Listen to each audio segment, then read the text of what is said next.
Hare Krishna. I'd like to take the blessings of all devotees before we discuss the final session on the subject matter of lessons from the life of Sri Madhavendra Puri. So in our discussion yesterday, we were talking about how, based on the first dream that Madhavendra Puri got, in his first dream, the Lord had come in his dream and told him to rescue him from underneath the ground where he was hidden for quite some time because of the attacks from the Mughals, the Muslim rulers in India.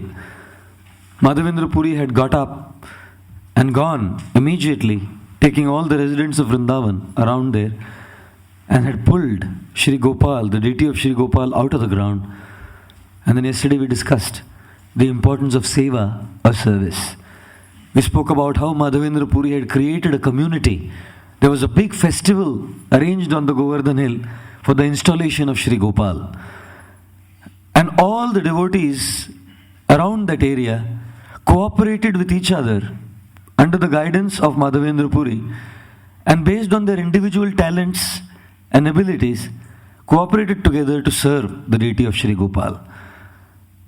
And yesterday we also learnt that this whole festival was arranged only in one day. It was a massive festival, the second after the Govardhan Puja festival during the time of Lord Krishna. It was so huge. How was it possible to arrange such a massive festival in one day?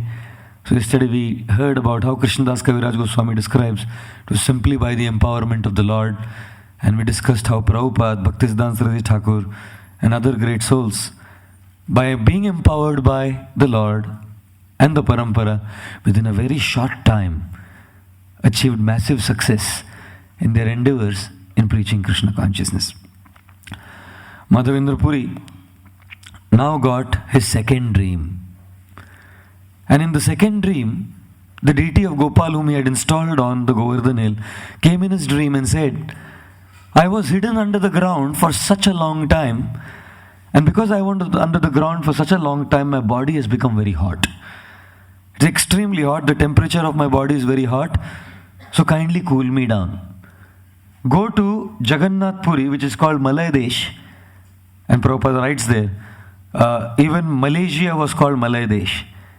Malaysia comes from Malaya. And Prabhupada says previously Malaysia was also known for sandalwood. Now it's known for rubber wood, he says. It's changed from sandal to rubber now. They're known more for rubber than sandal. But here in the dream, Lord Gopal told Madhavendra Puri, go to Jagannath Puri, Malay Desh, and get sandalwood and apply that sandalwood on my body to reduce the temperature of my body, which is very hot. Sometimes one may feel, how can the deities have high temperature? Isn't it? Deities are deities. Deities are deities. They probably think them as stones many times. Deities are not stones. Personally the Lord is standing there. One of our doctors in Bombay, his name is Dr. Alwa, and he has access to Jagannath, Baldev and Subhadra during the Snan Yatra time when no one is allowed to see them. And during Snan Yatra, after bathing Jagannath, Baldev and Subhadra, then apparently Lord Jagannath gets a cold and fever. As someone may think, for 15 days in seclusion taking medicine, they have actual medicines given to Jagannath. Herbal medicines to bring down his fever and cold. Someone may say, hey, what is this? How can a deity get fever? How can his body become hot? Dr. Alva, because he has access to the deities during Snan Yatra, had taken a thermometer with him. No, this is a real story. Taken thermometer with him, and he went and he put the thermometer in the armpit of Lord Jagannath to check whether he really has fever. And Lord Jagannath actually had fever. The thermometer read 102 fever, right, after being bathed in all of these waters. So we should not think that the deities are simply some stone idols standing there. In Bombay, Radha Ras Bihari temple, the person who makes the outfits for the deities, stitches the outfits, is from an Islamic background. He's a Muslim. And he, whenever he wants to make a new outfit for the deities, wants to go on the altar and take measurements. Now deities don't become fat and thin, apparently. They're deities. We go thick and thin. And therefore we have to go and take measurements and all of this if we visit a tailor. So the pujari told this Muslim tailor, what are you saying?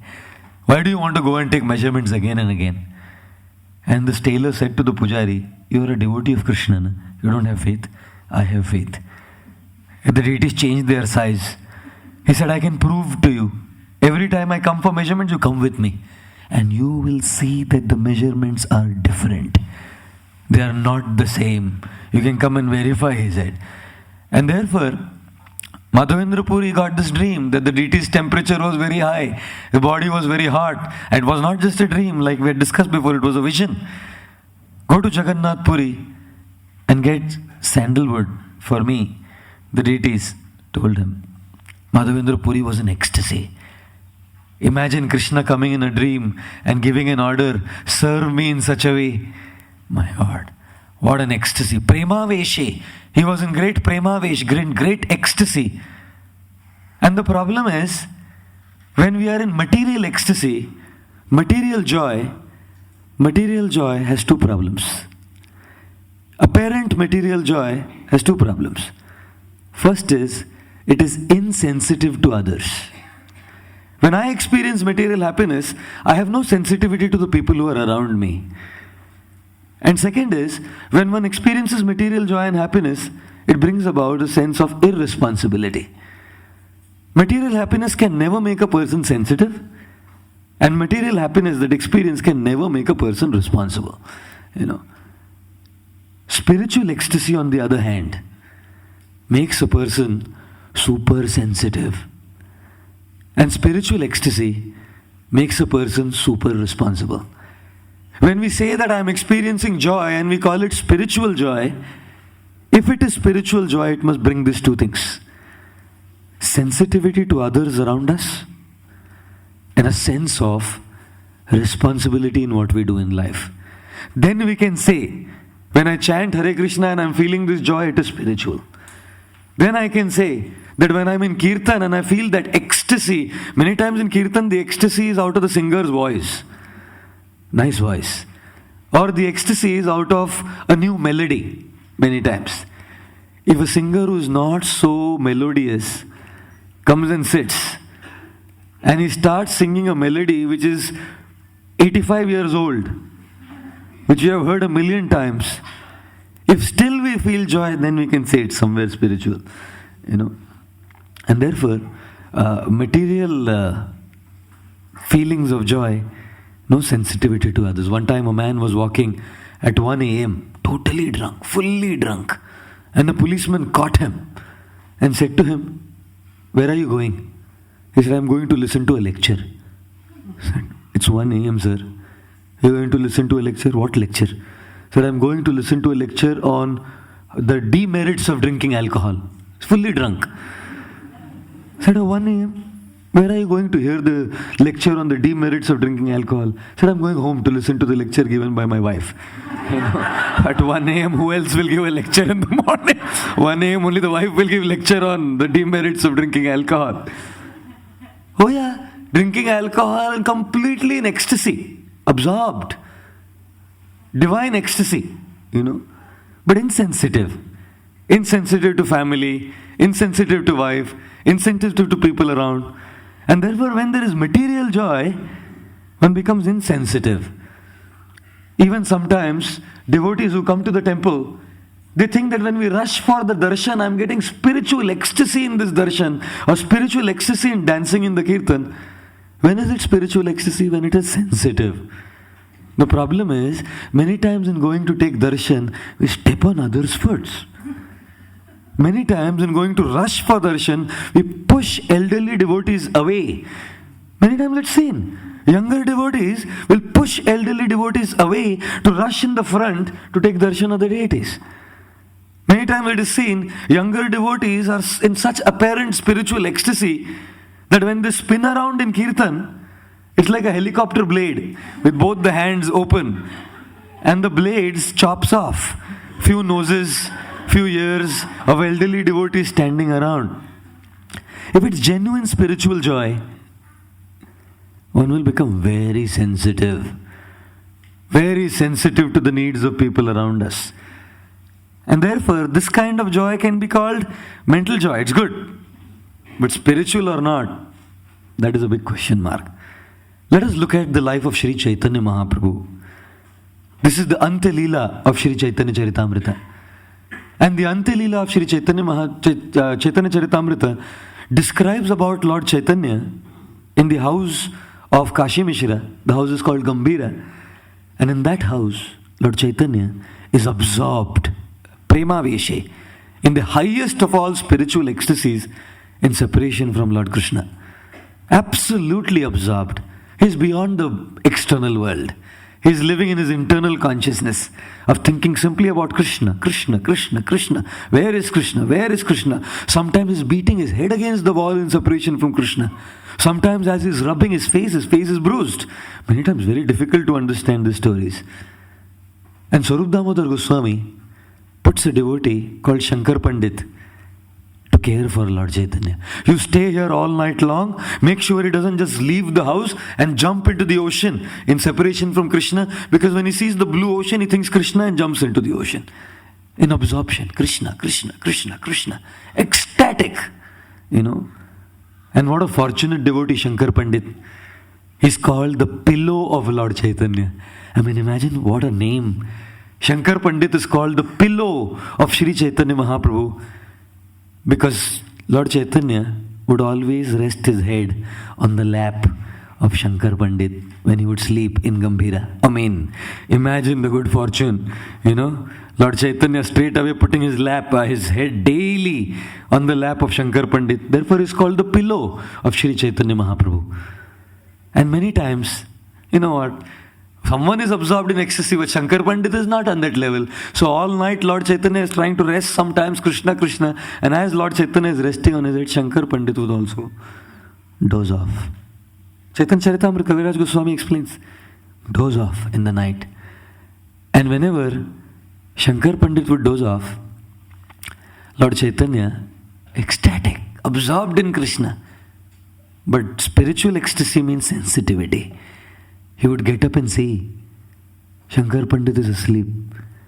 Lord Chaitanya would pull out his blanket and put it on Shankar Pandit and make him sleep comfortably.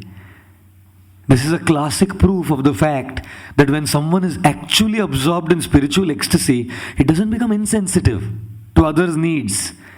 He becomes super sensitive to others' needs.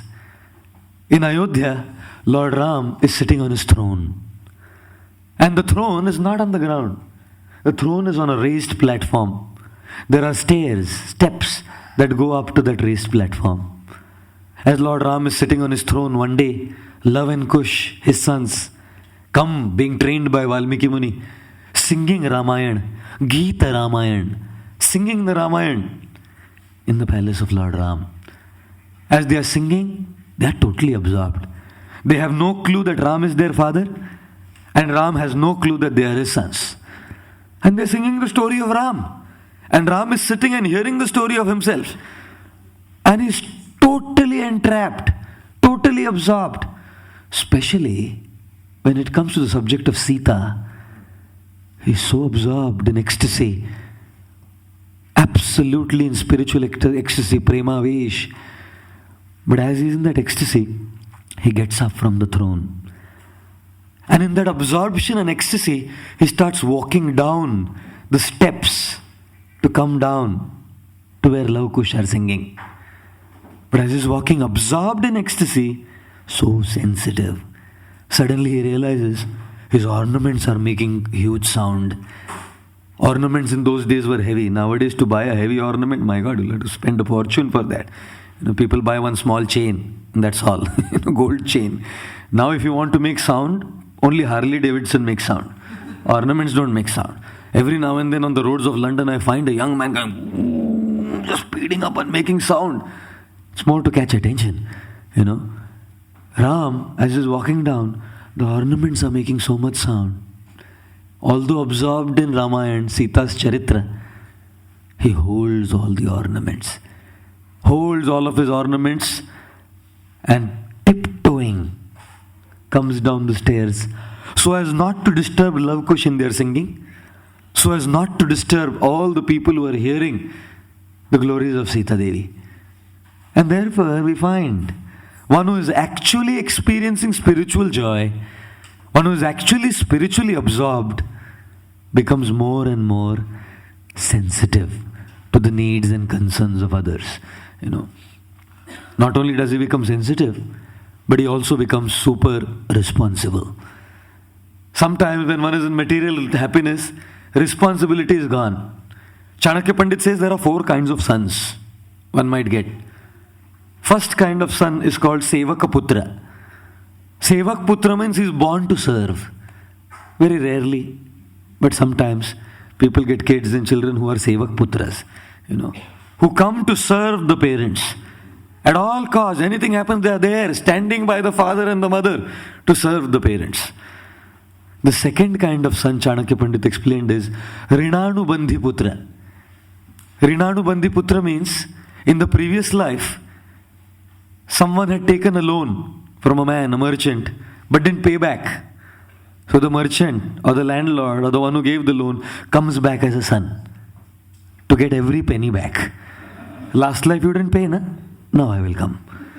And then he is born to empty the bank account of the father and the mother. That's all. Rinanu Bandhi Putra, come to clear off the accounts. The third kind of son, Chanakya Pandit explains, is Shatru Putra. Shatru Putra means, in a previous life, someone was an enemy and the enemy could not defeat you. So now he comes as a son. Sheer enmity, meant to destroy the family. Duryodhan. Classic example of Shatru Putra. Meant to destroy the family. Hates the mother, hates the father, hates the family, hates everything around. Meant to create chaos at home. And Chanakya Pandit explains the fourth kind of son is Udasin Putra. Udasin Putra means he was dealt with in such a neutral way. And when he comes, Udasin. No joy, no sorrow. Arey, your sister got a baby. So, no joy. We brought a new car. So, your mother's dead. So, no difference to him. So Chanakya Pandit explains these 4 kinds of putras. The first one is a responsible son. Serves. The other 3, highly irresponsible. Just enjoying life. And therefore, when one is enjoying material life, one becomes irresponsible. Most times we'll see kids, youngsters, when they're just going around doing so many things, trying it all, there is a sense of irresponsibility that comes. Spiritual ecstasy, spiritual joy means responsibility. One time one child came to the father and said to the father, Papa, can you write your name in the darkness? It's my challenge, huh? My challenge, when all the lights are off, can you write your name properly? I said, yes, you're challenging me, I shall definitely do it. Tell me, where should I write? Turn the lights off, I'll show you. Where should I write it? Said on my report card. Because parents are meant to sign the report cards of the kids. And in the darkness, when all the subjects everywhere is failed, they say, please turn the light. There's a challenge, sign the report card. Highly irresponsible. Spiritual joy means responsibility. Look at Madhavendra Puri. When he got this dream, go to Jagannath Puri and get Chandan, he was not insensitive and irresponsible. Super responsible. What was his sense of responsibility? I have installed Sri Gopal, excited to go. He didn't leave Gopal like this. Kaviraj Goswami explains, Sevara Nirbandha Loka Karila Sthapan. He made full arrangements for the service of Sri Gopal. He was absorbed, ecstatic. Krishna had come in a dream. Come to Jagannath Puri to get Chandan for me. But that ecstasy did not take away from his sense of responsibility towards Gopal, the deity. He made full arrangements, and then taking the orders of Sri Gopal, he left for Jagannath Puri. Srila Prabhupada, Jai Shri Radha Gokulananda ki, Jai. Sitaram Lakshman Hanuman ji ki, Jai. Gaur Nitai ki, Jai. Srila Prabhupada absorbed in spiritual ecstasy, but always so responsible and so sensitive. In ecstasy, one time a devotee saw a picture of Srila Prabhupada, and the picture very grave. You will see it in the Lilamrita. If you open the pages, you'll see a picture very grave and serious. And a devotee came and said to Srila Prabhupada, Prabhupada, you look very serious and very tense and very different here. Prabhupada said, you don't understand, this is spiritual ecstasy. You don't understand if we see it, we say, why is he so anxious? Why is he so grave and so serious? Prabhupada said, this is spiritual ecstasy. In spiritual ecstasy, all the time, but on the material plane, sensitive and responsible.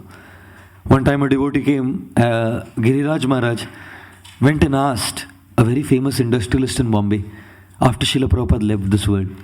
He went and asked, can you teach us some management techniques? You're a big industrialist. Now Prabhupada has established this big organization. We need to learn how to run it properly. He said, why have you come to me? Learn from your guru, Srila Prabhupada. He said, I saw Srila Prabhupada so many times managing the whole society of ISKCON, doing so many things in ISKCON, responsible for so many things, but I never saw a pen or a paper with him. No pen, no paper, no phones, no laptops. Everything here.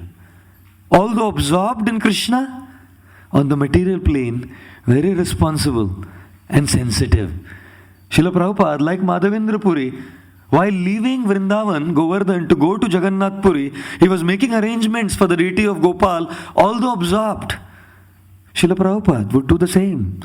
While he would leave, he would always tell devotees, take care of the deities, make arrangement for the deities to be taken care of well. When he left Australia, he had just initiated the Australians as Brahmanas. He prayed to Radha Gopinath. He said, I can't make much arrangement. I have taught them, but I'm not sure what they will do to you. Please take care of yourself, my dear Lord. I am leaving. Madhavendra Puri had qualified people as Brahmanas to serve. When Prabhupada was there, he didn't have anyone. He said, my dear Lord, they are there, but please take care of yourself. In San Francisco, when the Jagannath, Baldev, Subhadra deities were installed, he told them, they are persons, treat them as persons. The next morning when he came, Jagannath and Baldev were missing. Only Subhadra was there. So Prabhupada said, what happened? Where is Jagannath and Baldev? He said, no, Prabhupada, you said they are persons. Because you are a person, you go for a morning walk on the beach. They are persons, so we took them for a morning walk on the beach. And Jagannath and Baldev was on the beach. And Prabhupada said, not like that. They only come once in a year for Ratha Yatra outside, and therefore, it was at that time that Prabhupada arranged the first Ratha Yatra in the Western world, San Francisco. Right. People then did not understand much. They did not know much about deity worship. Madhavendra Puri had these Brahmanas, qualified Brahmanas. So when he left to Jagannath Puri, Sevara Nirbandha Loka Karila Sthapan. He did Sevara Nirbandha, arrangement for the service of the deity. Super responsible, although absorbed in ecstasy. And Srila Prabhupada was so. 1973, Auckland, Srila Prabhupada came, and guess what the devotees had done? Devotees would do all kinds of novel things. They had seen in the theatre a revolving stage.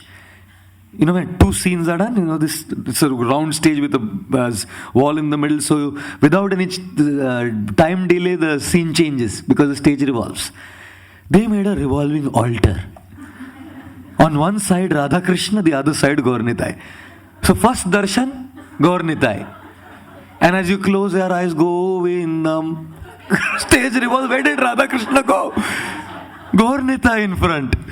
So Srila Prabhupada came to Auckland, and the devotees were so super excited to show Prabhupada their novel altar, the only one of its kind in the whole world of ISKCON. And Prabhupada came and took darshan, Gaur Nitai. Suddenly what happened? Radha Krishna came in front, and Prabhupada, the devotee who made it, came and said, Prabhupada, how do you like this altar? And Prabhupada said, the deities are not rolling stones, And imagine that devotee, he had the courage and the guts to say to Srila Prabhupada, Prabhupada, but there is a saying in English which says, rolling stones gather no moss. Prabhupada was furious. He has the guts to say this on top of that? Prabhupada said, deities are neither rolling stones nor are they stones. They are not rolling stones and nor are they stones. Just stop this and change this. Imagine the kind of things Prabhupada had to do.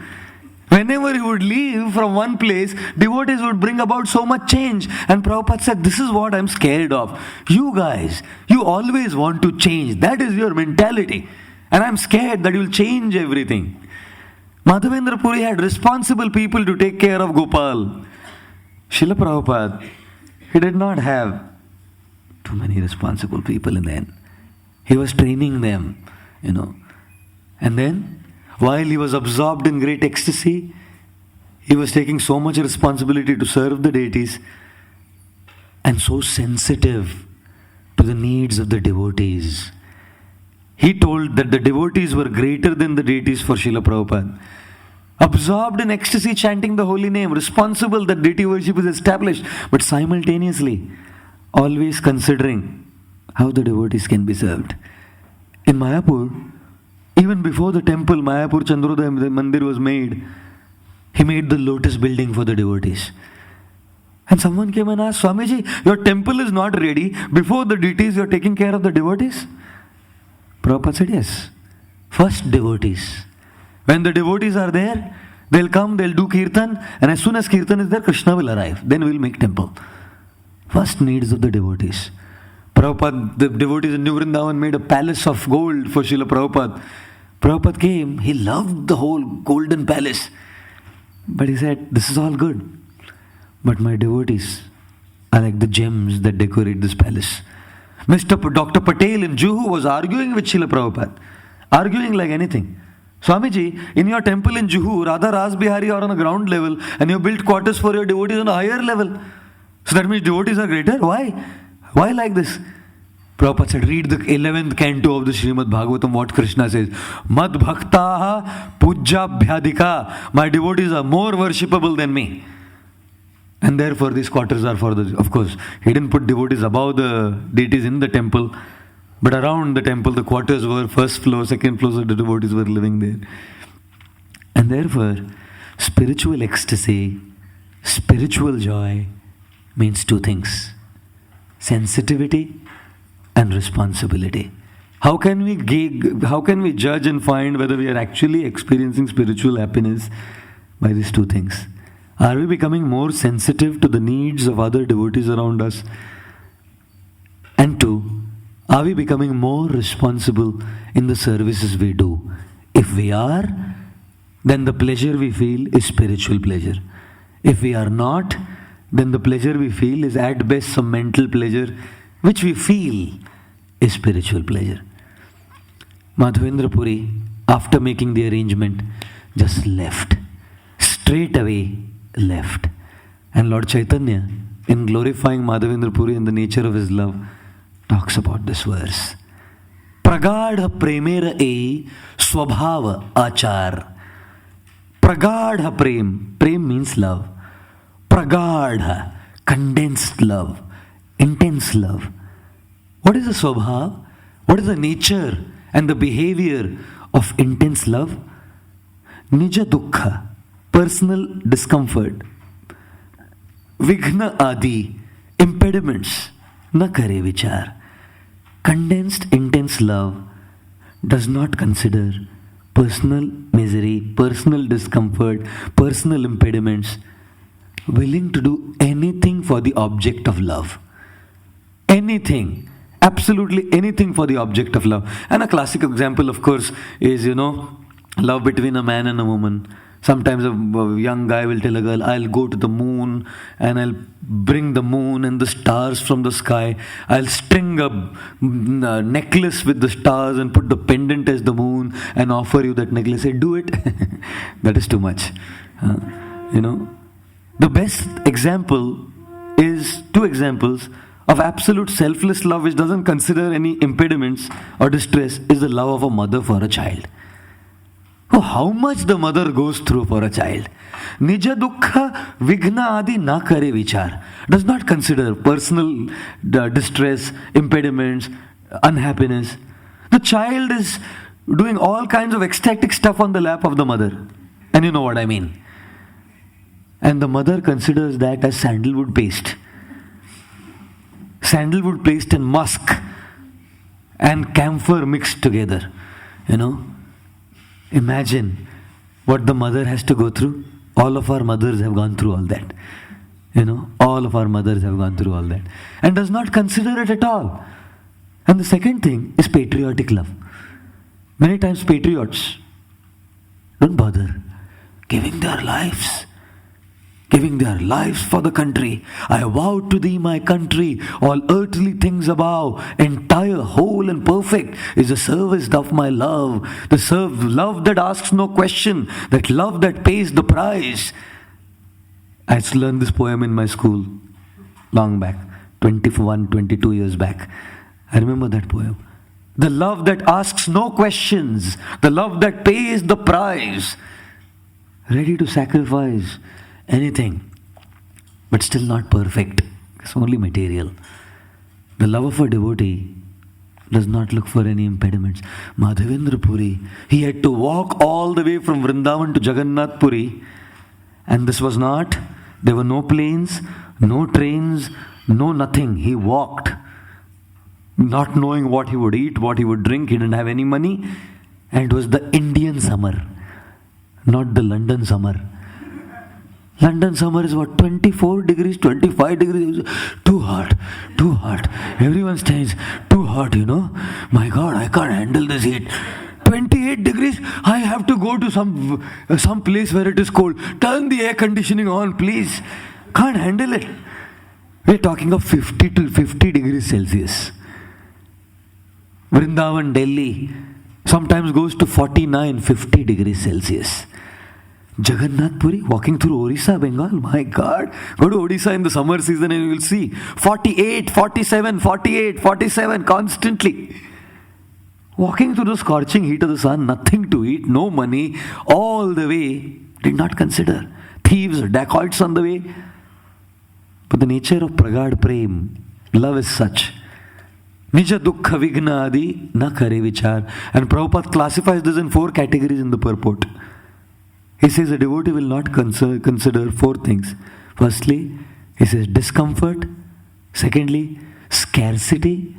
Thirdly, impediments. And fourthly, unhappiness, personal unhappiness.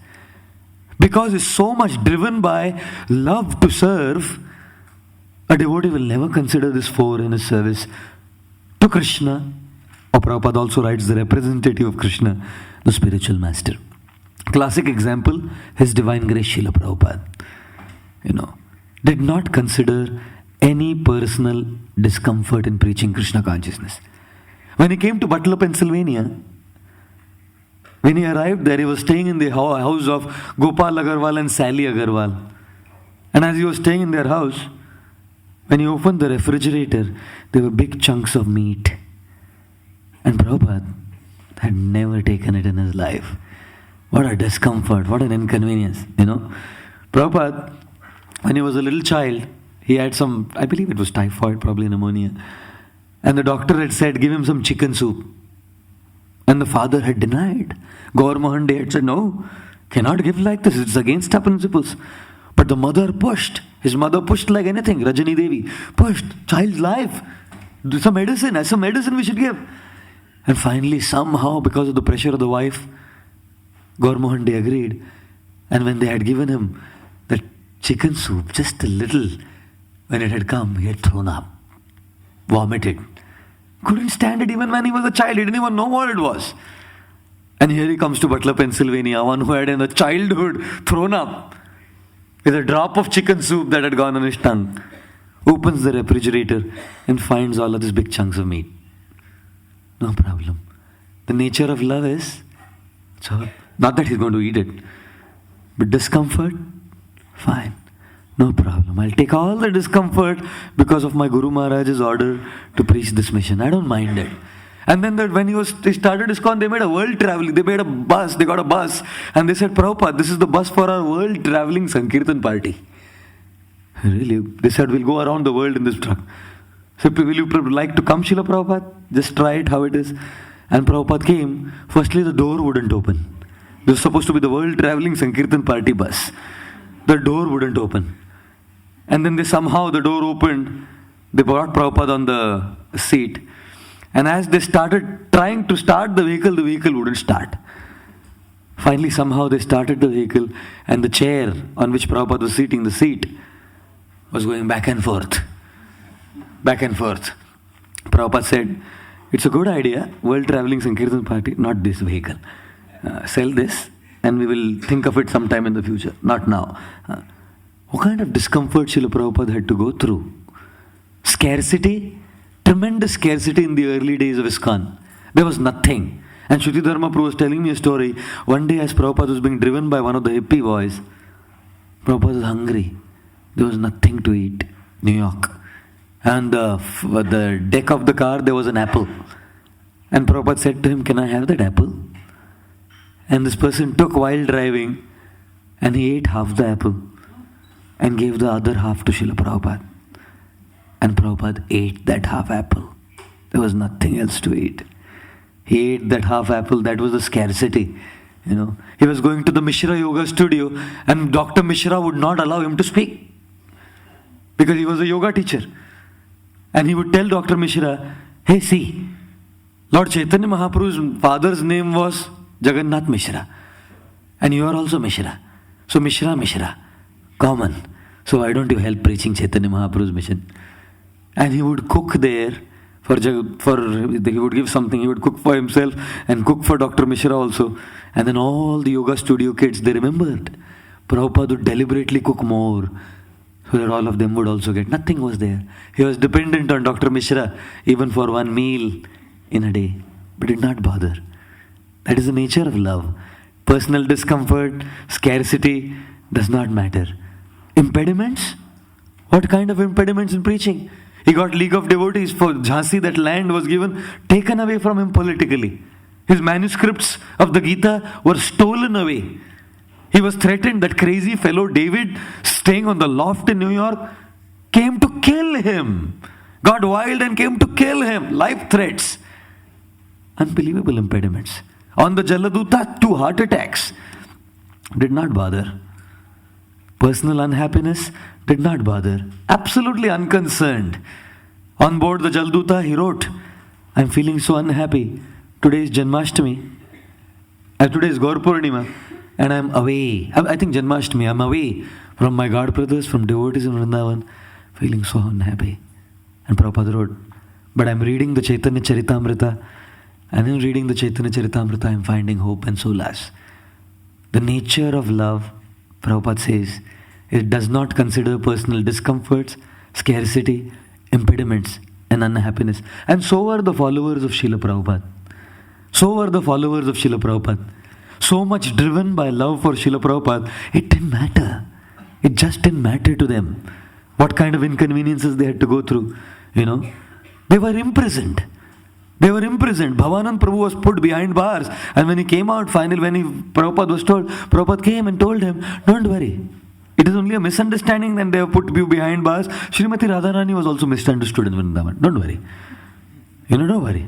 She was also put behind the room. Her mother-in-law and sister-in-law wouldn't allow her to go out to meet Krishna. Don't worry. But like Srimati Radharani became so famous because of her devotion, don't worry, you will very well become famous. And when he came to Calcutta, all over the newspaper, his photo was there, imprisoned. Prabhupada said, now you preach through that. Misunderstood, imprisoned. Parents were objecting.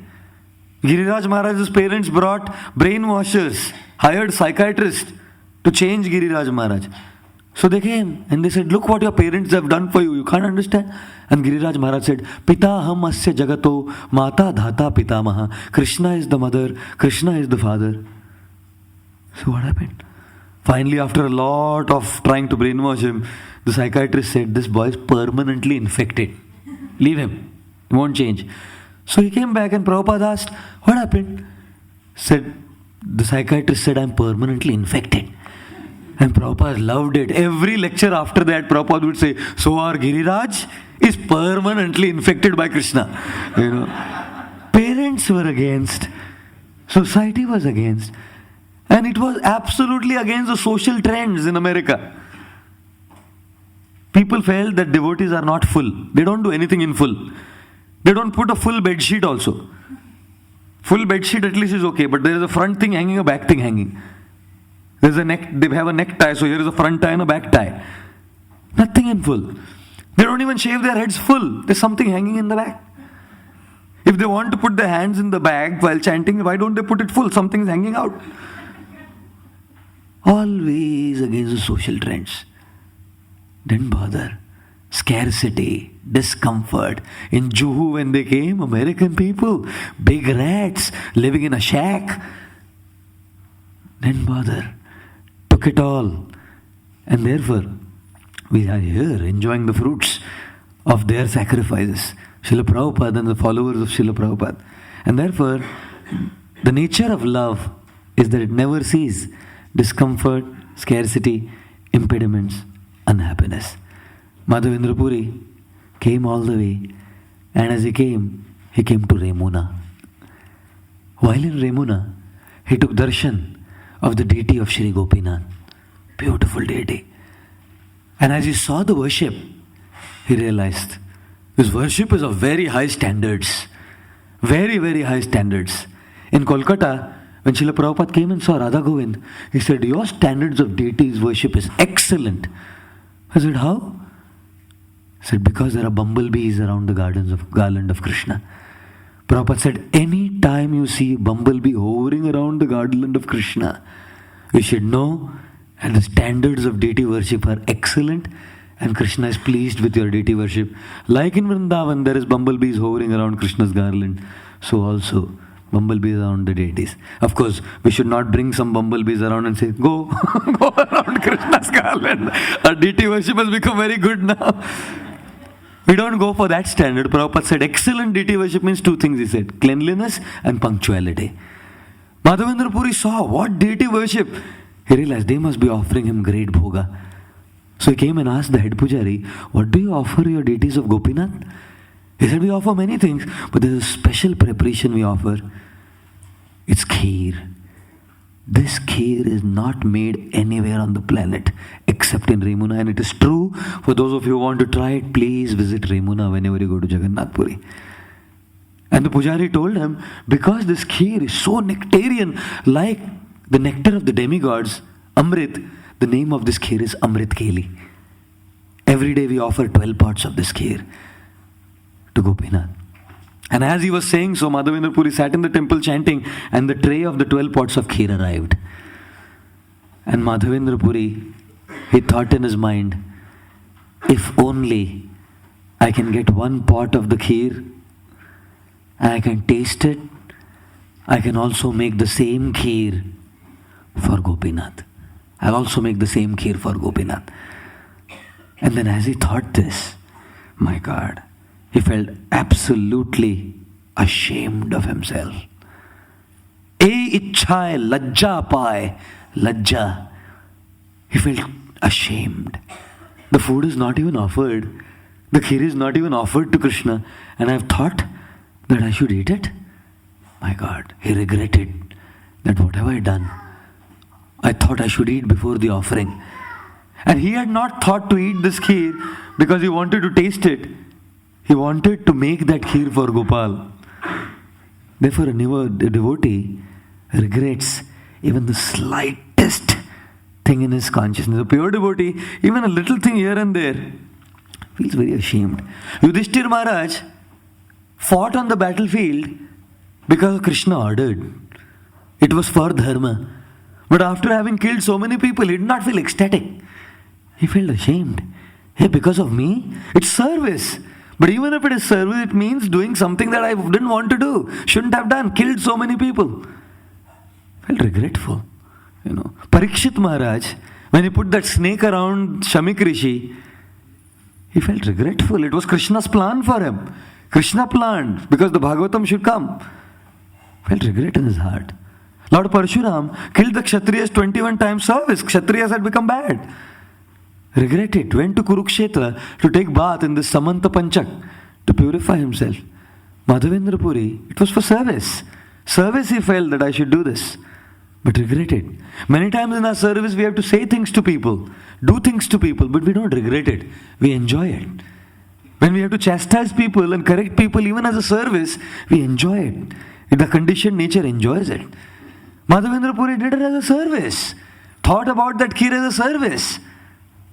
But he didn't enjoy it. He didn't think, hey, after all it's a service only, therefore I'm doing it. No. He regretted that I'm thinking that I want to enjoy and eat this kheer before Krishna is eaten.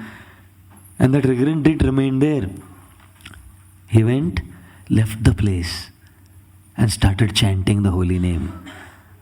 As he was chanting the holy name, in the pujari's dream, Gopinath came and said to the pujari, get up, I have hidden a pot of kheer behind the curtain. Please go and take that pot of kheer. And there is a devotee in the outskirts of the town. His name is Madhavendra Puri. Go and give that pot of kheer to him. The pujari got up hastily, went to the altar. He didn't just jump in the meat, took a bath, then went. He not like Krishna came in the dream, let me go in straight. Took a bath, went in. Pulled the curtain off, there was a pot of kheer. He took that pot of kheer and came out to see Madhavendra Puri. And started shouting, hey Madhavendra Puri, where are you? Look at your extreme good fortune that Gopinath has stolen a pot of kheer for you. How we wish Gokulananda steals the Gokula sweet for us. What an amazing thing. Say, where are you? Madhavendra Puri realized, my God, he took that kheer. He was humbled. Krishna stole that kheer for me. He tasted that kheer and was in ecstasy. And what is the proof that he released that kheer as Mahaprasad? He took that pot and broke it into pieces and every day ate the piece of the clay pot. For us, if we can take the paper cup, eat the sweet rice, then keep the paper cup and daily tear it a little bit and taste it. This is also Mahaprasad offered to the deity. Cannot do that. And therefore the name of the deity changed from Gopinath to Kheer Chor Gopinath. Today the deity is called Kheer Chor Gopinath because of Madhavendra Puri. And what was Madhavendra Puri's problem? He sat there after eating the kheer. Now everyone will come to know that Krishna stole kheer for me. I'll become famous. I don't want fame. I can't take that fame. Everyone will come to know that Gopinath stole a pot of kheer for me. No, that is not right. I must leave this place immediately. Scared of fame. Oh my God. Afraid of being famous. That if I become famous, I'll be distracted. Left that place, Remuna, to go to Jagannath Puri. But Kaviraj Goswami explains, what is the nature of fame? The nature of fame is pratishtara swabhave jagate vidit jena vanche tara hoye vidhata nirmit. The one who doesn't want it gets it. The one who wants it never gets it. Never gets it. Therefore, fame or praise in Sanskrit is called stuti. And stuti is a virgin girl. Stuti is called kanya, virgin, unmarried girl. Why? Because all those who want her to be married to them, she doesn't like them. All those who want fame, she doesn't like them. And those whom she likes, they don't want her. Those whom she wants to go and get married to, she says, they say, we don't want fame, Baba, you go. And therefore, stuti, fame, praise, is a kanya, a virgin girl. People, how they want to be famous in this world. My God, the Guinness Book of World Records is all about people trying to do something to become famous. And no one even knows unless one reads that book. I once met a man on a journey from Pune to Bombay. And he had nails which were like 500 meters long.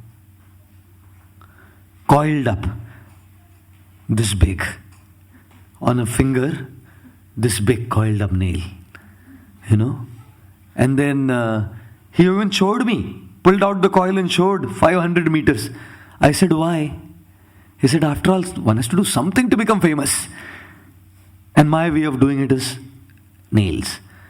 I've seen people break a bottle, Schler, Ami, bottle, glass bottle, crush it to powder and eat it straight. Guinness Book of World Records, to become famous. Madhavendra Puri, unsought fame is coming to him. He said, no, I'm scared of that fame. Vasudev leper was delivered by Lord Chaitanya Mahaprabhu. His leprosy was gone. When he became beautiful, he said, I was fortunate before. Now people will think Lord Chaitanya has been so merciful to him and therefore he has changed. I'll become famous. I'm scared. Fame comes and if I'm not ready, I'll become proud. I'm scared. Srila Prabhupada had a disciple and he came to see Srila Prabhupada and he asked Srila Prabhupada, Prabhupada, can I spread Krishna consciousness to rock and roll music? Prabhupada said, no problem. That's okay. To rock and roll music. Make sure you make Krishna famous, not yourself. Because Prabhupada knew. He was trying to be a rock and roll star before and had been totally a failure. And now he was using Krishna consciousness as a launch pad to become famous. Prabhupada said, make Krishna famous. Madhavendra Puri left because he didn't want to be famous. But for a pure devotee, fame follows. And as fame followed him, Jagannath Puri, before he reached there, everyone had known that Madhavendra Puri was the person for whom Gopinath had stolen kheer. So he said, hey, my God, what a saint has come to our town, the person for whom Krishna stole kheer. Everyone was coming offering pranams. And Kaviraj Goswami explains Madhavendra Puri's response. He wanted to run away from there. It is a verse. He wanted to run away from there. He was feeling suffocated from this fame. People are offering me worship, not to Krishna, to me. But he didn't leave. Why? Because he knew that fame will get him what he wanted, to serve Gopal. He used that fame in service to Gopal. When people came around, what can we do? What can we do? Sandalwood, please. And the Puri temple was then under that government of the king. The king came to know, gave him sandalwood, gave him 2 servants to take the sandalwood, gave him the papers to clear off the toll. There were toll booths, Mughal toll booths then. So toll free he could go. He didn't have to pay anything. Sandalwood and camphor, and Kaviraj Goswami described the exact quantity. Srila Prabhupada, when George Harrison came to him, George Harrison said, Prabhupada, I want to join the temple. Prabhupada said, no, you don't join the temple. You are famous. Krishna has given you that fame. We will guide you. You use that fame in service to Krishna. Compose songs and sing songs in service to Krishna. And then George Harrison said, just jokingly said, Prabhupada, I want to get initiated from you, but even if I don't, it's okay. Because after all, I'm Hari's son. Harry's son. He said, after all, I'm Hari's son. So I don't need to change my name, Prabhupada. And what George Harrison did, everyone unanimously in the International Society for Krishna Consciousness can agree, no one could do. What George Harrison did, no one could do. Right? Through his songs, how many people in the Western world came to Krishna consciousness simply because of the songs of George Harrison. And Prabhupada appreciated it in such depth, the service that George Harrison Prabhu rendered for ISKCON, that when he was on his final days, leaving the world, 14th of November, last day, so many people in the world, whom did Srila Prabhupada think of? Prabhupada thought about George Harrison Prabhu. He pulled out his ring and he said, give this to George Harrison, that boy. Did such incredible service for Lord Chaitanya Mahaprabhu's mission. Amazing. Amazing. And therefore fame is bad, because it can make one proud. But when that same fame is used in service to Krishna, it can work wonders. It has to be used under the direction of a spiritual master and superior guidance. Otherwise it's very risky and dangerous. Madhavendra Puri stayed there to get all of this stuff. He got it and he left Jagannath Puri to come back to Vrindavan. He had got all the sandalwood, ecstatic. Now we can use it in service to Gopal as he wanted. That dream. He had come, put chandan on my body. Madhavendra Puri as he was returning, he was now coming back through Remuna again. And as he came to Remuna, the pujari said, "Kheer is ready, huh? Now Gopinath doesn't have to steal kheer for you. We have pot of kheer ready for you." He saw the aarti, took the Mahaprasad, and as he rested that night, Madhavendra Puri got his third dream. He's a man of dreams. But visions real with dreams. In the third dream, Gopal came in his dream and said, "Don't come so far now. Use all this sandalwood to offer to Gopinath deity, Kheer Chor Gopinath." This is too much, huh? This is too much. He comes in the dreams, makes him go all the way to Vrindavan, to Jagannath Puri in the scorching heat of the sun, through so much difficulty, and is returning back. And now he says, "Don't come, put it on that deity." Too much.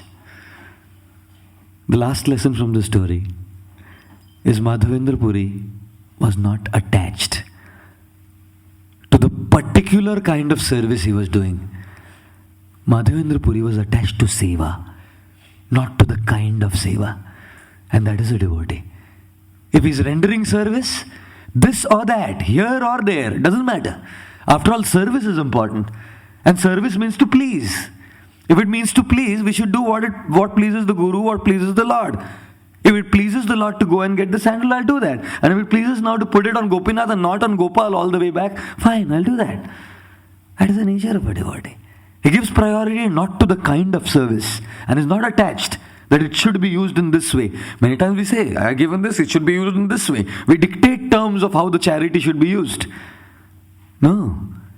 Of course, that's not bad either. But the highest level of service is not concern. Concern is service. Tamal Krishna Goswami Maharaj, called by Srila Prabhupada in his room, take sannyas. Prabhupada, sannyas? How will I do? No, you go do this. How will I do this? I'll go to China and preach, Srila Prabhupada. Jokingly he said. Just better than doing this, what are you saying? I'll even go to China. Like he said, I'll even go to the moon. What is pick up? But not this. Next morning, the bell rings. Servant says, Prabhupada tells the servant, "Go get Tamal Krishna." Tamal Krishna Maharaj comes into the room. Prabhupada says, "Go to China." China? Prabhupada said, "You said last night." Prabhupada, that was a joke. It was a joke. Just because I want to say, compared to this, I'll even go to China. And Prabhupada replied, "Vaishnavas, don't joke like this." Prabhupada said, "Go to China." And Tamal Krishna Maharaj started arguing. "Prabhupada, Radha Damodar Sankirtan party, we've all said it. Everything is going fine. So many devotees are joining." Prabhupada said, "No." He gave so many arguments. Prabhupada said, "I gave you the Radha Damodar Sankirtan party. I take it back now. I gave you this facility to serve. I'm taking it back from you now. Go to China." And His Holiness Tamal Krishna Goswami Maharaj, after talking about all arguments and everything, he said, "What am I saying it all for?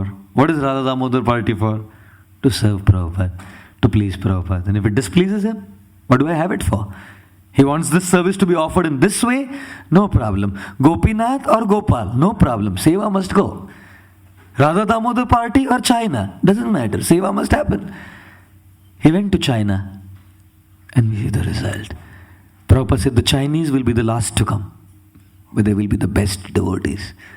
And we can see, my God, the Chinese devotees, their commitment, their surrender, their bhakti, their affection for Prabhupada and the philosophy of Krishna, unimaginable. And everyone in the world of ISKCON unanimously accepts this today. Last to come, Prabhupada had said, and the prediction has come true, but the best of all devotees. And therefore we find Madhavendra Puri on the day of Akshaya Tritiya, which we celebrated the day before yesterday. This has come the right time actually. I was thinking this will be the 3 sessions and it has come at this time, right time. Day before yesterday was Akshaya Tritiya, the first day of Chandan Yatra. Madhavendra Puri on Akshaya Tritiya stayed there and with the assistance of all the pujaris started grinding the sandalwood and started putting sandalwood on Gopinath for 21 days it took. Therefore from day before yesterday, Friday, till the next 21 days is the festival of Chandan Yatra, where daily in Remuna, Chandan will be put on the deity of Gopal, on Gopinath. And in our temple in Chopati, we have a deity of Gopal. 21 days we also put Chandan on the deity of Gopal every day for 21 days. Why did Krishna do all of this? Gave him a dream, go to that place to show the nature of his love. Beyond any impediments, discomfort, scarcity, personal unhappiness. And then why did he not allow him to bring it back to Vrindavan?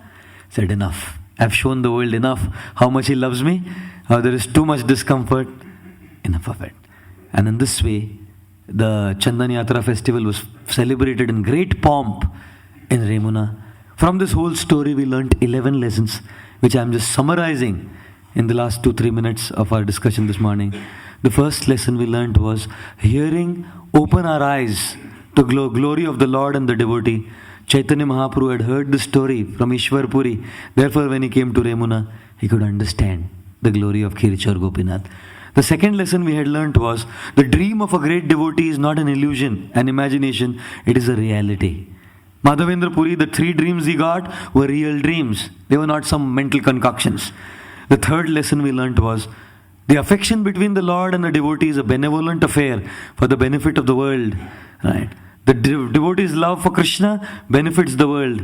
Madhavendra Puri's love for Krishna brought Gopal out for the benefit of the world. The fourth lesson we learnt was Madhavendra Puri regretted that he had not recognized that boy who had come as Krishna, who had come in disguise. But he did not just keep crying. He immediately focused on the order of Gopal and dealt with that regret. Many times when we lose opportunities in Krishna consciousness, we may regret. But we must focus on the orders of Srila Prabhupada, and that regret can be dealt with. The fifth lesson we learnt was, which was yesterday, the importance of seva. Madhavendra Puri created a community of service on the Govardhan hill and engaged everyone in service to Gopal while he himself was engaged. The sixth lesson, in one day he organized such a powerful festival. It was because of the empowerment of Sri Gopal. And therefore to do any service without empowerment, we'll never be able to do it the way it's supposed to be done. The seventh lesson is responsibility. Spiritual joy means sensitivity and responsibility, like we discussed. He arranged for the worship of Gopal before he went for the Chandan in Jagannath Puri. The eighth lesson, the nature of love is discomfort, scarcity, unhappiness, or impediments. Doesn't matter. He'll go and serve. Get it. Take it for the service. The ninth lesson, no justifications in service. He had thought about service. I'm offering this pot I want kheer to serve Gopal. So why should I justify and regret? No, he regretted. He felt ashamed that I thought like this before the pot was offered. I ate it. Yudhishthir Maharaj did not justify. It was okay to kill all of these people. He felt regret I killed. Parshuram did not justify that I killed the Kshatriyas 21 times. He regretted. He went to Samanta Panchak. Parikshit Maharaj did not justify. I did the right by putting that snake on Shamik Rishi's neck. No, he regretted. He went to the banks of the river Ganga, took the curse and heard the Srimad Bhagavatam. No justification of doing wrong. We say wrong in service, sometimes we feel bad. We must feel bad and not enjoy that we said this to someone. Maybe a service, fine. We can't just enjoy doing that. Feel regret in the heart. The 10th lesson is the nature of fame. One does not want fame. A devotee does not want fame. He wants Krishna to be famous and uses that fame in service to Krishna under proper guidance, like Madhavendra Puri did. And the last 11th lesson is a devotee is detached from the particular service that he has put effort for. He is attached to service. And Madhavendra Puri revealed that he was taking it for Gopal, but when Gopal said, do it, use it for Gopinath, he used it for Gopinath. And therefore during this festival of Chandan Yatra, we learn this amazing 11 lessons from the life of Shripad Madhavendra Puri. And we pray at the lotus feet of Madhavendra Puri and His Divine Grace Srila Prabhupada that they can bless us with these virtuous qualities, that we can also learn these lessons and apply it in our lives. Personally for me, I don't live by any of these or anything. I'm just theoretically what I've read and heard, just sharing it with all of you. So if I've spoken anything beyond my realization, please forgive me for having said anything. But this is an amazing festival, Chandan Yatra, in the memory of Madhavendra Puri, Khirchor Gopinath, and Srinath Ji in Udaipur, Rajasthan, which is Shri Gopal, which we are celebrating beginning Akshay Tritiya for the next 21 days. Thank you all very much. Hare Krishna. Jai Shri Madhavendra Puripad ki, Shri Khirchor Gopinath ki jai, Shri Srinath Ji Bhagwan ki jai, Shri Chaitanya Charitamrita ki jai, Srila Prabhupada ki jai, Gaur Premanande. Hari Hari Bol. Hare Krishna. Maharaj Ji.